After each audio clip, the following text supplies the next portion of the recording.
Gas stations are supposed to be ordinary. They're places where you stop for gas, grab a snack, maybe stretch your legs under the fluorescent hum of buzzing lights. But beneath that sense of routine, gas stations hold something unsettling. They're open at all hours, isolated at night, perched on desolate stretches of highway where strangers cross paths and shadows feel longer than they should. If you've ever pulled into one at 3 in the morning, when the parking lot is empty and the silence is thick, you know that strange shiver, the sense that you're not entirely safe, even when you lock your doors. Tonight, I'm going to take you into that world. These are not just stories about gas stations. They are stories about what hides in the forgotten hours, about what watches from the edges of those buzzing lights, and about what happens when someone realizes too late that they are not alone. Our first story takes place on a lonely stretch of highway in New Mexico. The year was 2002, and a college student named Ryan was driving back home after visiting friends. He was exhausted, barely keeping his eyes open, when he saw the glowing sign of a gas station ahead. Relief washed over him. He pulled in, parked under the flickering canopy light, and stepped out into the crisp desert night.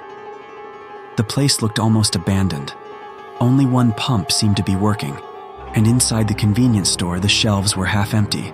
The fluorescent lights buzzed unevenly, some tubes stuttering on and off.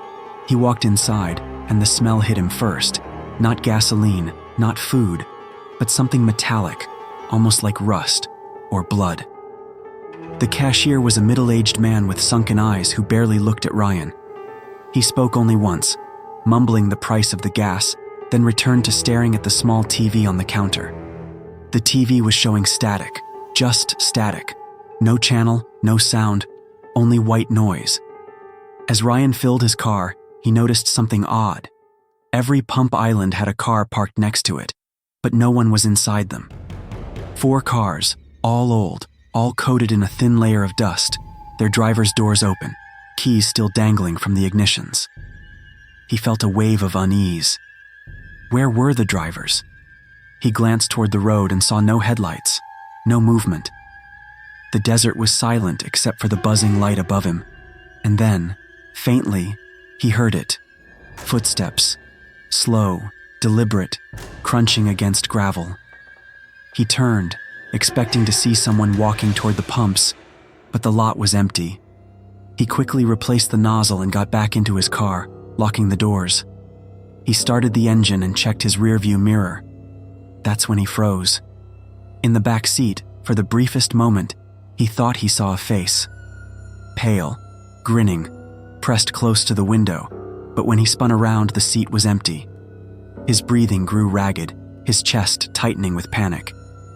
He floored the accelerator, tires screeching as he sped out of the lot. Only once he was miles away did he glance in his mirror again. This time, there was nothing. No face, no car following him. Just the endless stretch of highway disappearing into darkness. Later, when he told his friends, they laughed it off, saying he was just tired. But months later, Ryan found something that still chills him to this day. He had taken a disposable camera on his trip and snapped random photos along the way. When he got the pictures developed, one of them stood out. It showed him sitting in the driver's seat at that gas station. He doesn't remember anyone taking it. And in the blurry corner of the photo, reflected in the car's side mirror, was that same pale, grinning face. The second story begins in rural Ohio, where a young woman named Amanda worked the night shift at a small gas station off Interstate 70. It was winter, snow piled against the curbs, and business was slow. Most nights, she spent her shift wiping down counters, stocking shelves, and trying to stay awake under the harsh fluorescent lights. At around 2 in the morning, a car pulled up. It was an old sedan, paint-chipped, windows tinted so dark she couldn't see inside. The engine idled for several minutes, but no one got out. Finally, the door creaked open, and a man stepped out. He was tall, wearing a hooded sweatshirt despite the freezing air. Amanda watched him carefully as he walked in. He didn't look at her. He didn't say a word. Instead, he paced the aisles slowly, as though searching for something. She asked politely if he needed help, but he ignored her.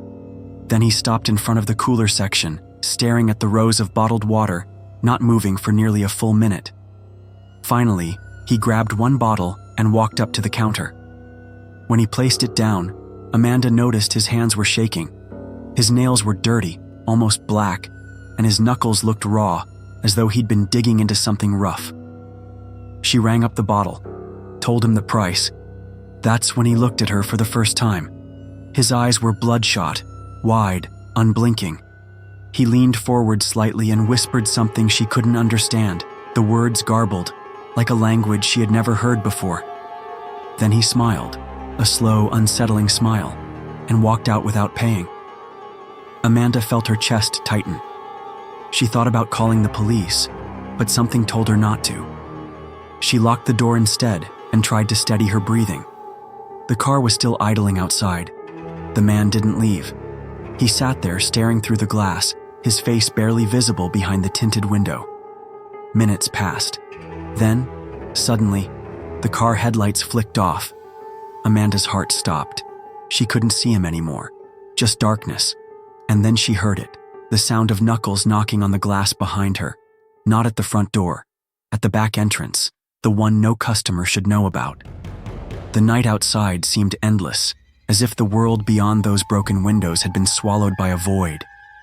The air inside the abandoned monastery was heavy, not just with the stench of mildew and dust, but with something else. Something unseen, like the lingering memory of every prayer once whispered within those walls. The group had thought it was just another urban exploration, another daring night to record eerie footage and gather clicks online. But already, the atmosphere was bending against them, shaping their fears into something tangible. Evelyn held the flashlight tighter, her knuckles pale. The trembling light caught the torn fragments of old paintings on the walls. Where saints had once been painted, their faces had been ripped away, leaving only bodies frozen in piety without eyes to see, without mouths to speak. A desecration. And she could feel it, the violation still alive in the place, as though the walls themselves mourned what had been done here. Why does it feel like it's watching us? Marcus whispered. His voice cracked, the false bravado he always carried on his channel already collapsing. Because it is, Evelyn replied softly, almost against her will. She didn't know where the words came from, but once spoken, they seemed to sink into the cold stone floor, absorbed like blood into earth. They passed a corridor lined with iron doors, small square slots still open in each one, the kind of doors meant to lock something away, the kind that muffled screams. Inside, the darkness was thicker, clinging. And then came the sound. Not loud, not even clear, but unmistakable. The faint dragging of footsteps, as if bare feet were moving across stone just ahead of them. The group froze. The camera's night vision flickered, catching brief glimpses of shadows stretching far too long. One of the shadows moved, though no figure was there to cast it. "Keep recording," Marcus hissed. But his voice betrayed him. He was no longer the leader here. Fear had taken that role. The footsteps stopped. Silence crushed down on them. And then, a whisper. So faint it was almost inside their heads rather than in the hallway. The voice was broken, layered as though 1,000 tongues spoke at once, echoing from inside the walls. "Confess." Evelyn's breath caught. It wasn't just a word. It was a demand. A command. Suddenly, one of the iron doors slammed shut on its own with such violence that dust fell from the ceiling. The sound roared through the monastery like thunder, rattling in their bones. "Don't move," Evelyn hissed, clutching Marcus's sleeve. But it was already too late.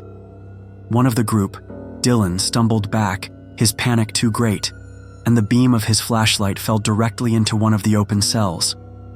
For the briefest instant, they all saw it. A figure crouched in the corner, pale, gaunt, its face hidden by strands of matted hair. But it wasn't human. The limbs were too long, the body twisted like something half forgotten by nature. And when the light struck it, the head snapped up. The eyes, hollow black pits that devoured the beam, turning the light useless. And yet within that void, Faint shapes moved, like hands clawing desperately against glass from inside. The door slammed shut again, but none of them had touched it. Dylan screamed. The figure was gone, but the echo of its gaze remained, drilling into each of them like nails. Marcus shook his head violently. It's a trick. It has to be. Reflections, old gas leaks, something. This isn't... He didn't finish. From deeper within the corridor came a sound no human throat could make. A mixture of wailing and chanting, layered upon itself, rising like a grotesque choir. The walls seemed to pulse with the sound, every stone trembling as though the building itself was alive. Evelyn knew then that they were no longer explorers, no longer trespassers. They were prey, and whatever had been locked here was awake. The silence stretched longer than it should have, and for the first time, Alex realized he hadn't truly heard the forest around him. No crickets, no rustling leaves, no distant calls of night creatures. Only his shallow breathing and the occasional throb of his heartbeat in his ears. It was as though the world had pressed pause, leaving him trapped in a frozen pocket of reality. He tried to steady himself, convincing his mind that silence didn't mean danger. Yet deep down, something primal whispered otherwise. Silence meant something was watching. The cabin loomed ahead, a black shape against the dim spill of the moonlight. Its windows reflected no light, absorbing everything like blind eyes. Alex hesitated before stepping onto the warped porch. The wood groaned under his weight, each creak shattering the quiet, echoing too loudly into the void. He swallowed hard, his throat dry, and placed his hand on the rusted knob. Cold. Too cold. As though the metal hadn't just been touched by the night air, but by something else, something ancient and unwelcoming.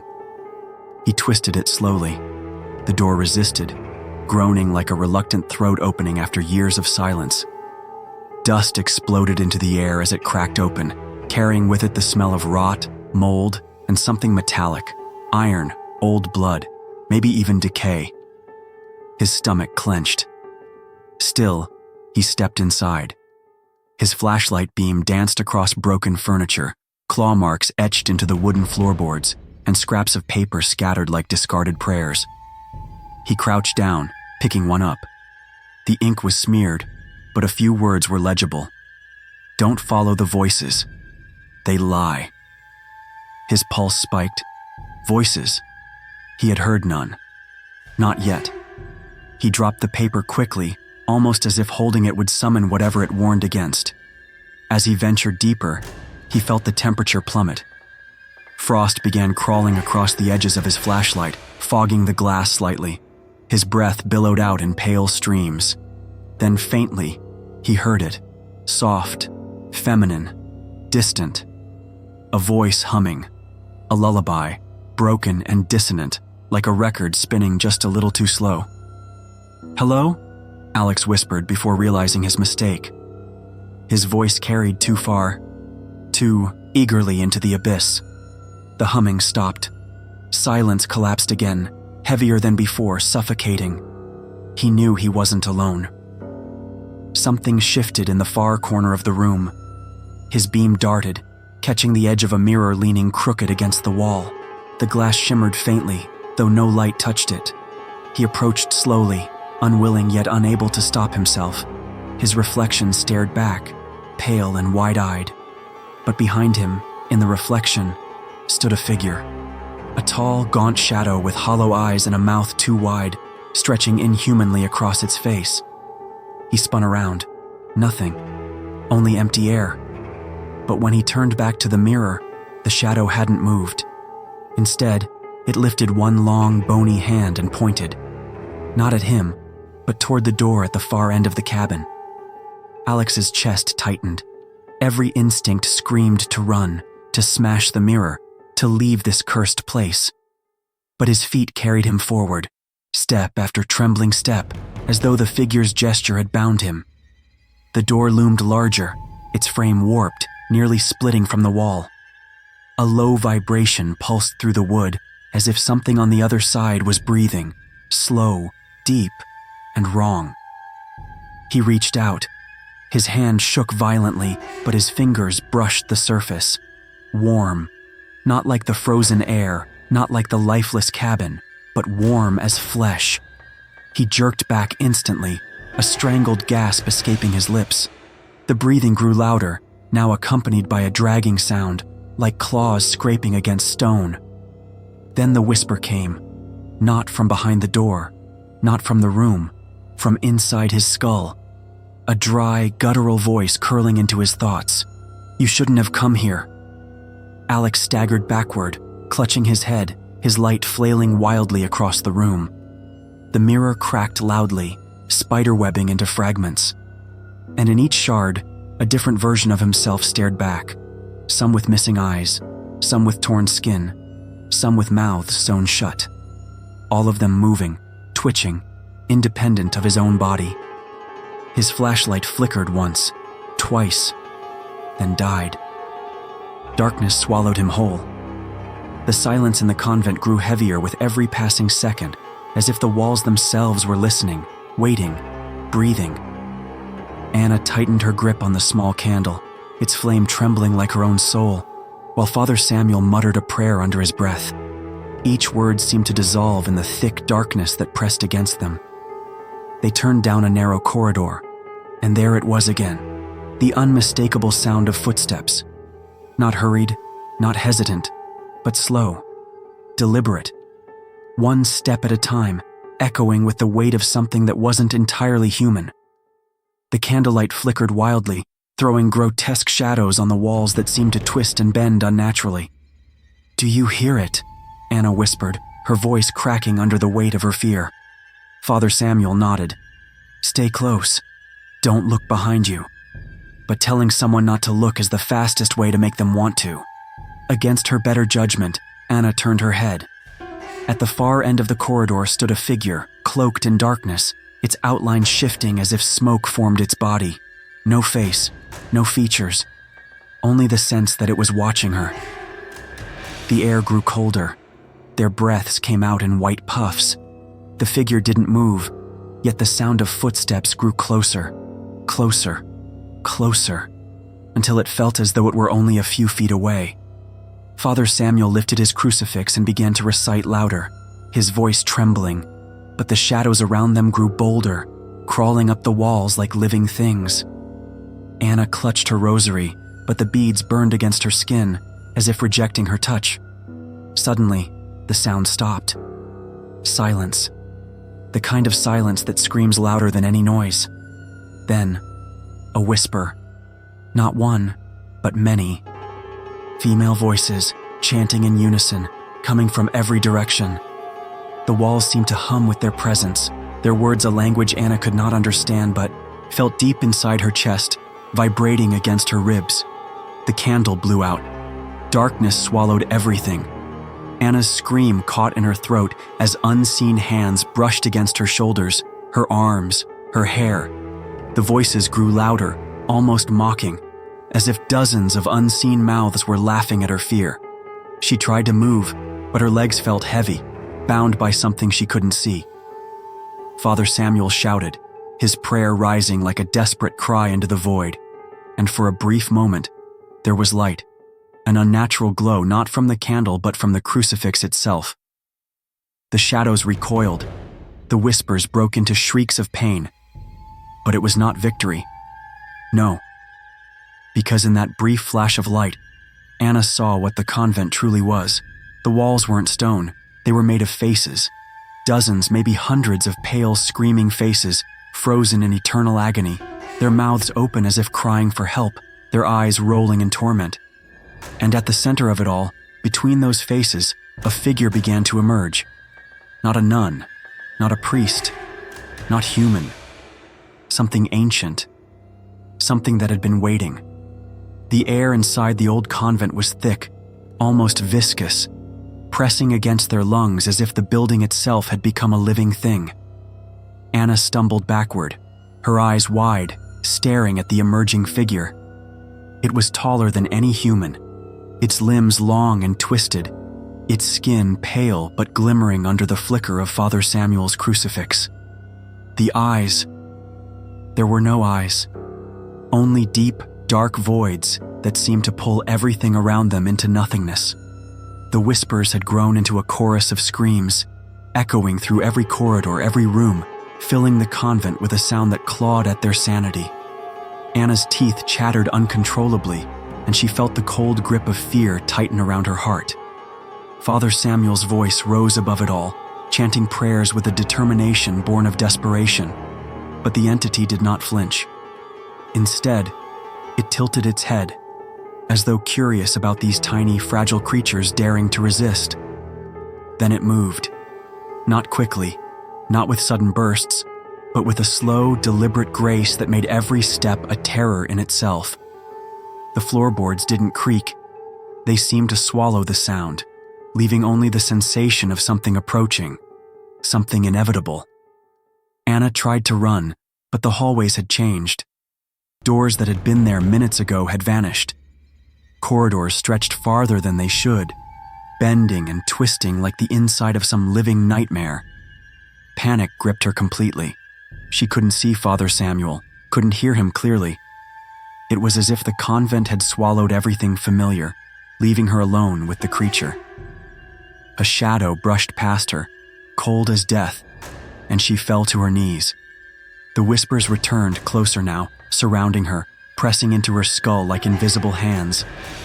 And then the creature spoke. Not with a voice, but directly into her mind. Words formed in her head, freezing her blood. "You cannot leave. You belong here." Her body refused to move.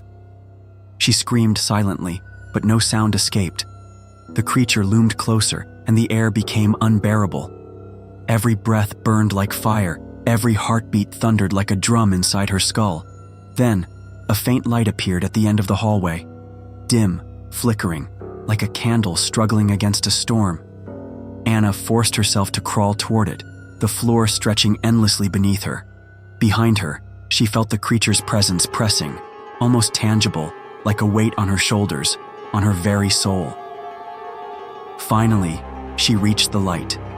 A doorway, cracked open just enough to let a thin sliver through. She slipped through it and stumbled into the night outside. The moon hung high, pale and cold, illuminating the snow-covered ground. The sounds of the convent were gone. Silence returned, but it wasn't peace. She looked back. The building stood there, black and still, ordinary once more. Yet Anna knew better. She could feel it. The creature had not left. It lingered, watching, waiting. The memories of the faces, the whispers, the darkness, it all burned into her mind like a brand. And she realized with chilling clarity, some places are not meant to be explored, some entities are not meant to be seen, and some horrors do not end when you escape. They follow. Anna ran to her car, the tires crunching over the frozen snow, the engine coughing to life. As she drove away, the road stretched endlessly, straight into darkness, and she couldn't shake the feeling that something invisible followed, keeping pace just behind her. Every shadow at the edge of her headlights seemed too deliberate, every shape too precise. Weeks later, she tried to forget. She deleted her footage, burned her notes, refused to speak of what had happened. But at night, when the wind howled against her window, she would hear it again. The whispers, the shuffling, the cold weight pressing against her chest. And sometimes, just for a heartbeat, she would see it in her dreams. Tall, twisted, empty-eyed, watching, waiting. Because the horrors of that night were not confined to the convent. They had left with her. They lingered in the darkness of her mind, in the spaces between her thoughts, in the silence after every sound.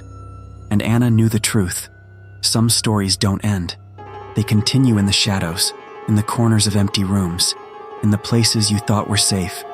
And if you ever find yourself on a lonely road, passing a place that seems abandoned, remember this story. Remember Anna. Remember the cold, the silence, the watching eyes that never blink. Because some things are patient, some things wait, and some things once seen never truly leave.